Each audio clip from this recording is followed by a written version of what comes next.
Tally की आज की इस क्लास में हम सीखेंगे सेल और परचेज की एंट्री करना। सेल और परचेज की एंट्री करने के लिए सबसे पहले आपको टैली खोल के गेटवे ऑफ टैली पर आ जाना है और इसके बाद आपको देखना है कि ट्रांजैक्शन हेडिंग के अंदर एक वाउचर नाम के ऑप्शन मिलेगा।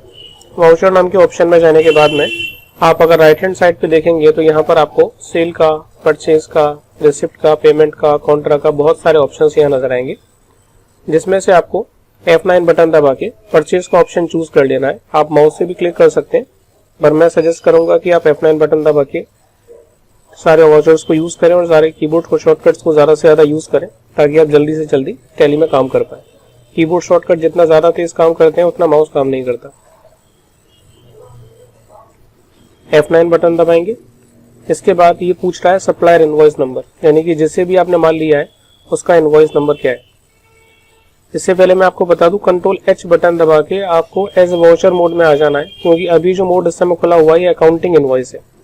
अकाउंटिंग इनवॉइस या अकाउंटिंग वाउचर बेसिकली सर्विसेज के लिए होता है, तो कंट्रोल H बटन दबा के मुझे एज वाउचर मोड में कर लेना है। उसके बाद यहाँ सप्लायर का इनवॉइस नंबर डालना है, जो भी सप्लायर का इनवॉइस नंबर है, जिस डेट को उसने अपनी इनवॉइस सप्लाई की थी, जिस डेट को उसने अपना बिल काट के दिया था, वो डेट हम यहाँ डालेंगे और यहाँ पर वो डेट डालेंगे जिस दिन आपने एंट्री करी।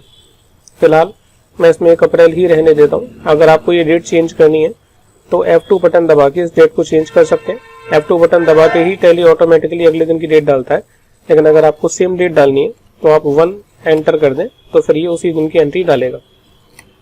इसके बाद आपने किससे माल खरीदा है, जैसे मैंने PC वर्ड से माल खरीदा है, इन ऑप्शंस को फिलहाल आप कंट्रोल A से स्किप करें, इसको भी कंट्रोल A से स्किप करें।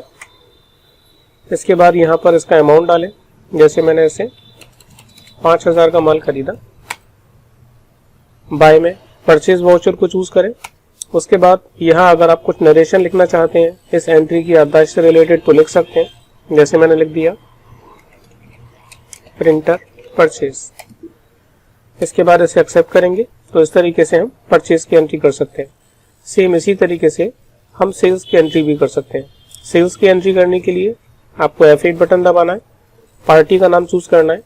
एक बात मैं और ये बता दूं आपको कि अगर आप नकद माल खरीद रहे हैं या नकद माल बेच रहे हैं तो आपको कैश यूज करना है और उधार के लिए आपको नाम चूज करना है।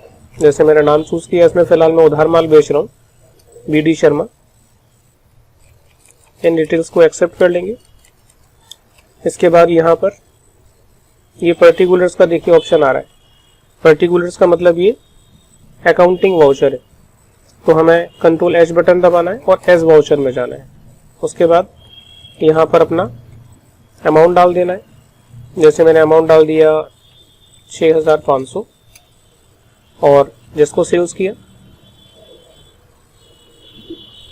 सिंपली इसको एक्सेप्ट किया। इसके बाद अगर हमें देखनी है कि हमने अब तक कितना सेल या परचेज कर दिया तो उसके लिए हम जाएंगे डिस्प्ले मोर रिपोर्ट्स में। इसके बाद जाएंगे अकाउंट्स बुक में और यहाँ पर हमें मिलेगा सेल्स रजिस्टर और परचेज रजिस्टर। परचेज रजिस्टर में जाके आपको दिखाएगा कि अप्रैल मंथ में टोटल कितने की परचेज करी और सेल्स रजिस्टर दिखाएगा कि अप्रैल मंथ में आपने टोटल कितने की सेल्स करी। अगर आपको अपना प्रॉफिट देखना है तो प्रॉफिट देखने के लिए आप गेटवे ऑफ टैली में जाएंगे और यहाँ पर आपको एक ऑप्शन मिलेगा प्रॉफिट एंड लॉस अकाउंट के नाम से। यहाँ पर आपको नजर आ रहा है कि आपको 1500 रुपये का नेट प्रॉफिट हुआ है, लेकिन आपको ध्यान रहे कि ये कैश नहीं है, हमारे पास अभी तक पेमेंट नहीं आया है। जब पेमेंट आ जाएगा और हम पेमेंट कर चुके होंगे तो जो बचेगा हमारे पास वो हमारा प्रॉफिट और कैश में प्रॉफिट होगा। तो फिलहाल इस क्लास में हमने देखा कि किस तरीके से हम परचेज और सेल्स की एंट्री कर सकते हैं। अगली क्लास में मैं आपको पेमेंट और रिसीट की एंट्री बताऊंगा।